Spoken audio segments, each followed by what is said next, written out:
Payphones, or coin stations as they were known in the telephone industry, were once ubiquitous, popping out of the landscape like flowers or weeds, depending on your point of view. Almost everyone over a certain age remembers them, but it feels like one day they all just vanished suddenly as they were replaced by affordable mobile phones that fit in your pocket. In this episode, we'll try to demystify the payphone a little and understand how they worked. Payphones are a complex concept because the details of how they worked changed quite a lot over time. It also depended on how your local telephone company wanted to handle them.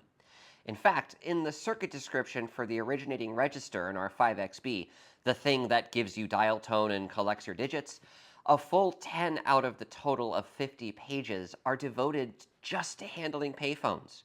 And all of those pages are full of mutually exclusive options and weird edge cases. And there's a lot of oversimplified information about payphones out there.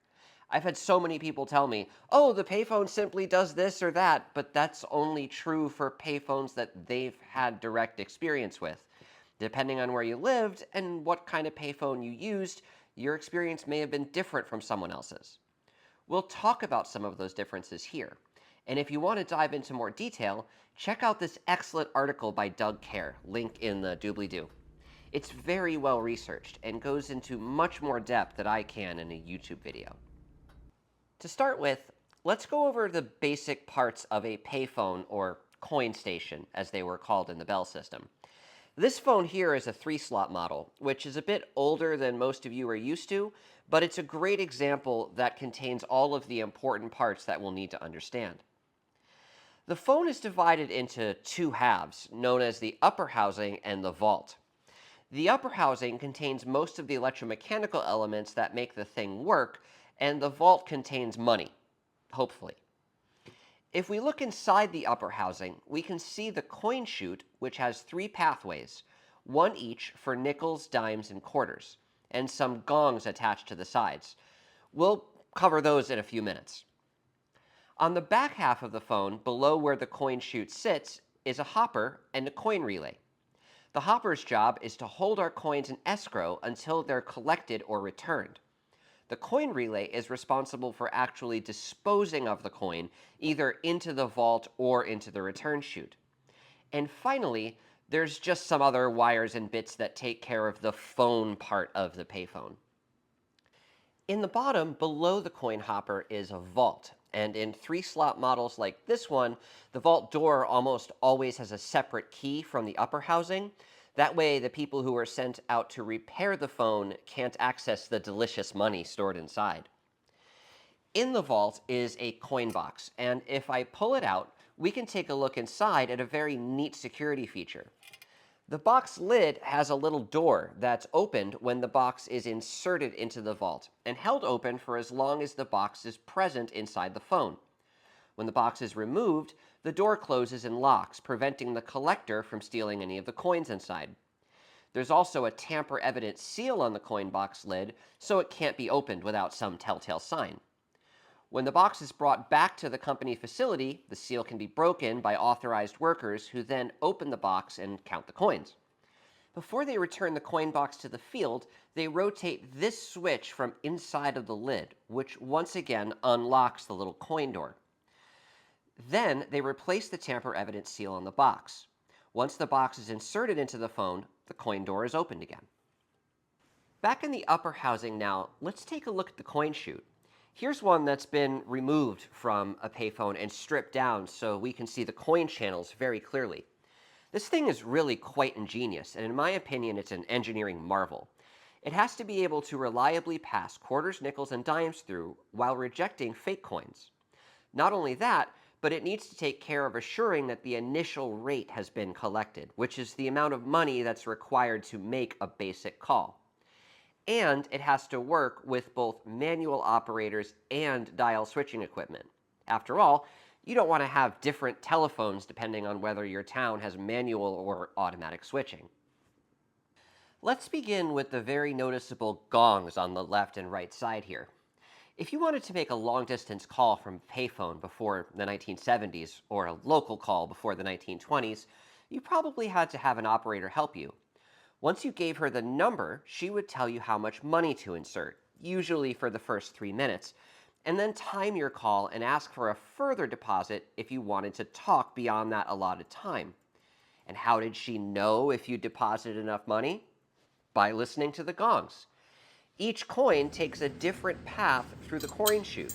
A quarter strikes the coiled church gong, making a deep bonging sound.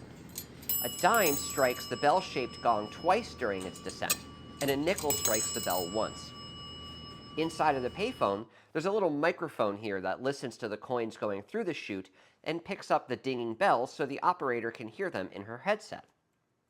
Later, single-slot payphones like this one had an accumulator device inside that counted the coins locally and played a series of tones into the line which informed the operator how much money was deposited.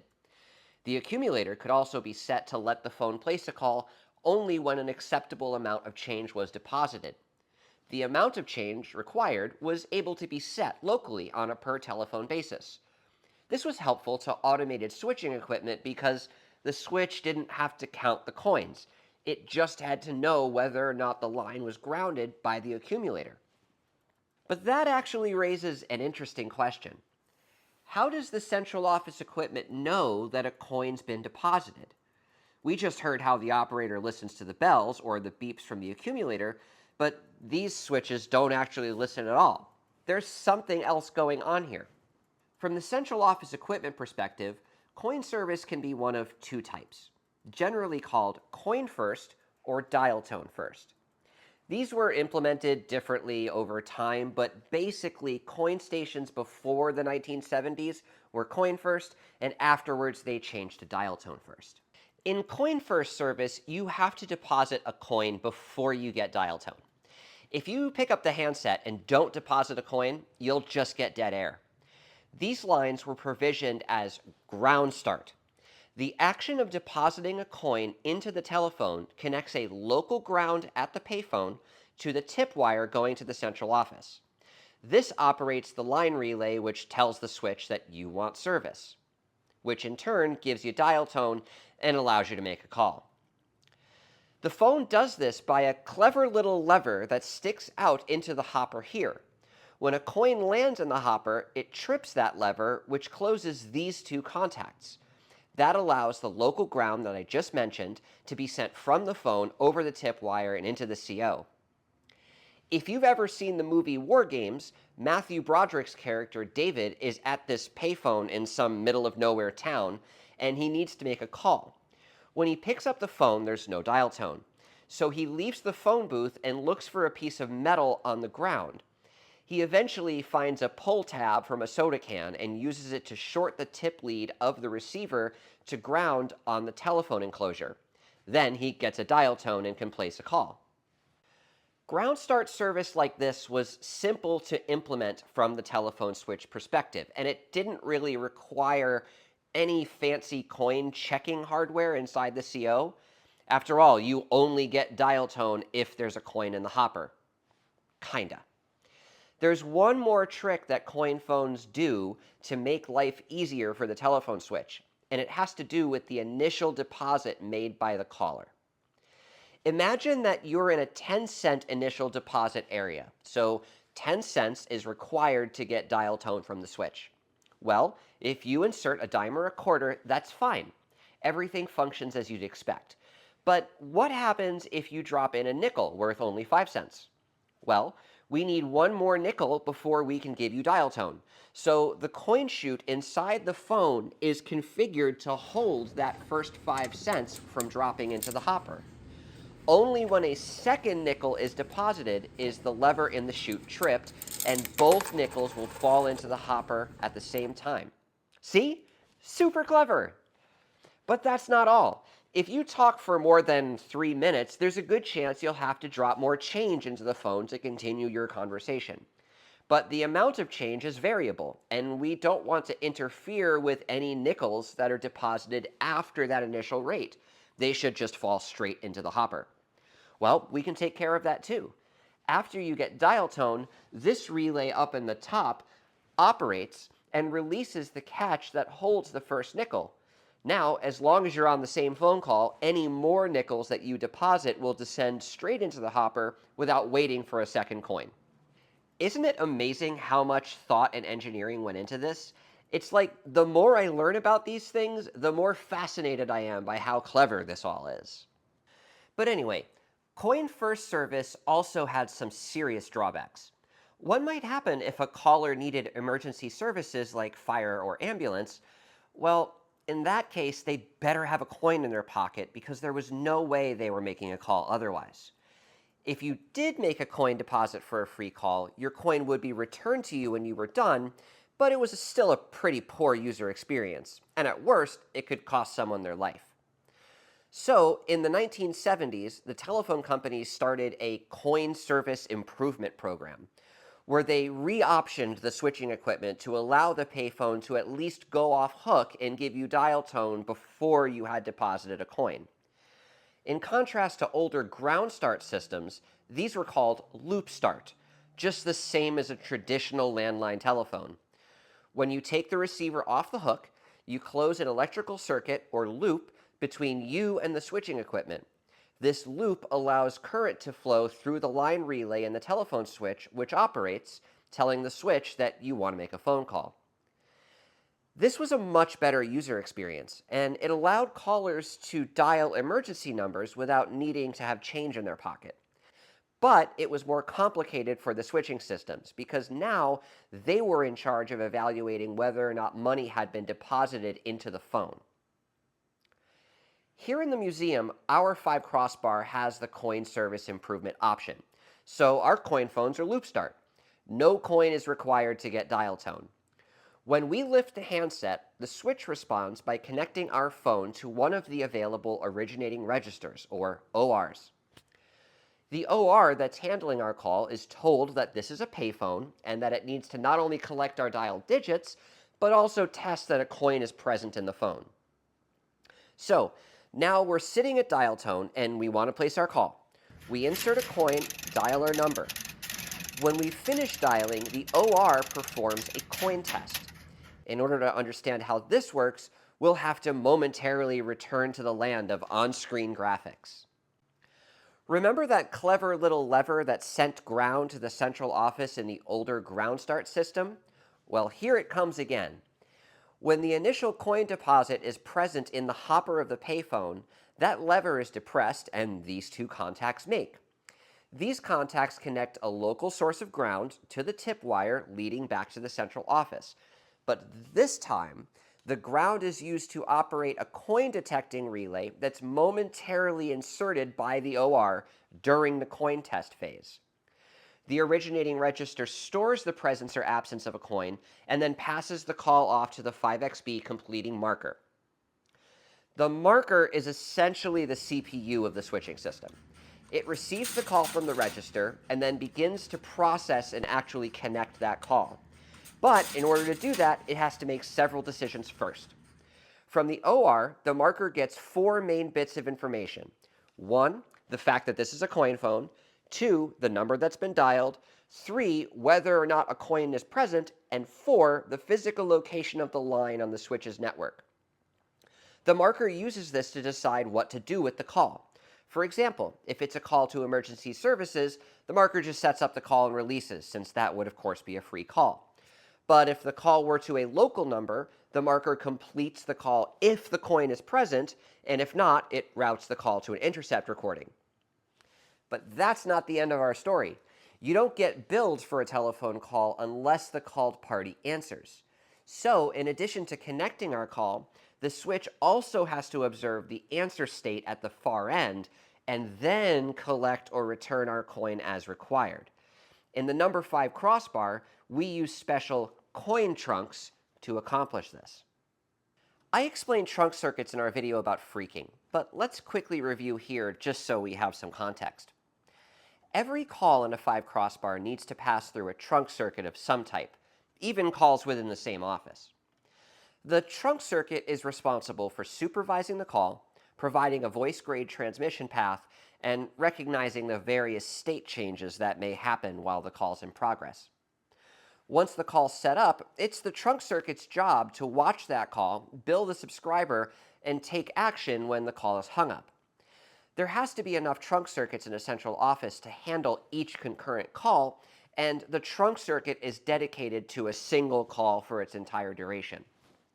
Now, coin service requires a lot of extra smarts, and they didn't want to add a bunch of extra relays to every single trunk circuit in the office if they were not necessary for most calls. See, look here. This is a regular intra-office trunk. It's one mounting plate high, and we can fit hundreds or thousands of them in our telephone switch. Now, look at this coin trunk. See how it's much bigger? If every trunk was this big and complicated, our switch would be a lot more expensive, and that's basically a failure of engineering. If only 10% of our total traffic is for payphones, there's no reason to include all of that extra stuff on 100% of the trunk circuits. So, when it completes the call, the marker makes sure to route our call through one of these special coin trunks. And when the marker finishes its job and releases, the coin trunk begins watching or supervising our call. If and when the called party answers, the trunk takes note of that by operating a relay, and we go on with our conversation, blissfully unaware of the massive amounts of equipment that's just been placed at our disposal so that we can talk to Grandma. And when we eventually finish our conversation and hang up, the switch would normally just release our call and that would be the end of it. But because this is a coin station, it's not that simple. The trunk circuit that we were using has dutifully remembered that it either needs to collect or return our coin, and proceeds to do so. In this switch, it does this by calling in yet another circuit, called a coin supervisory circuit. The coin supervisory circuit takes input from the coin trunk, which could contain a variety of instructions. If the switch wants to collect our coin, the coin soup circuit temporarily takes control of our line and applies positive 130 volts to the tip lead of the line to ground at the payphone coin relay. If the switch wanted instead to return the coin, it would place negative 130 on tip through the coin relay to ground. But what's going on with this positive and negative potential, and how does it determine whether the coin is collected or returned?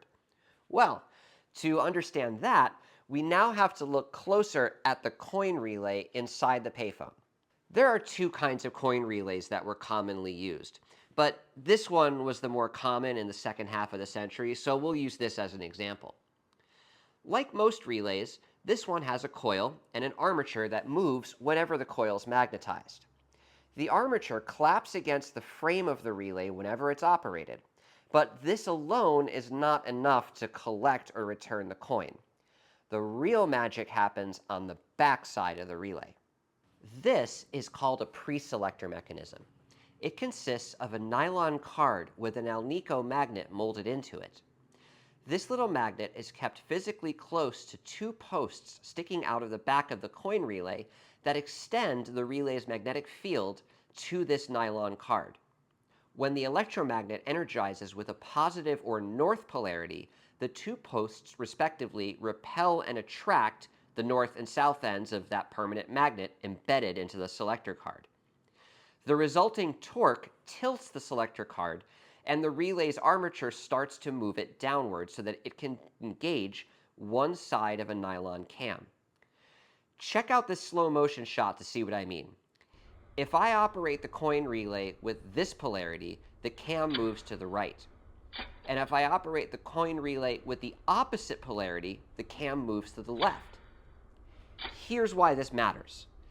The coin relay sits like this in front of the hopper, and that hopper contains two important things: a trap door that releases the coins, and a little ramp that can swing to the left or to the right. If I operate this by hand, we can kind of see what's going on. The door releases the coins, and depending on whether the ramp is facing left or right, the coins are deflected either into the return chute or into the vault. As the coin relay operates, that nylon card descends, opening the hopper door, and the cam that moves left and right simultaneously flips the ramp to the left or the right.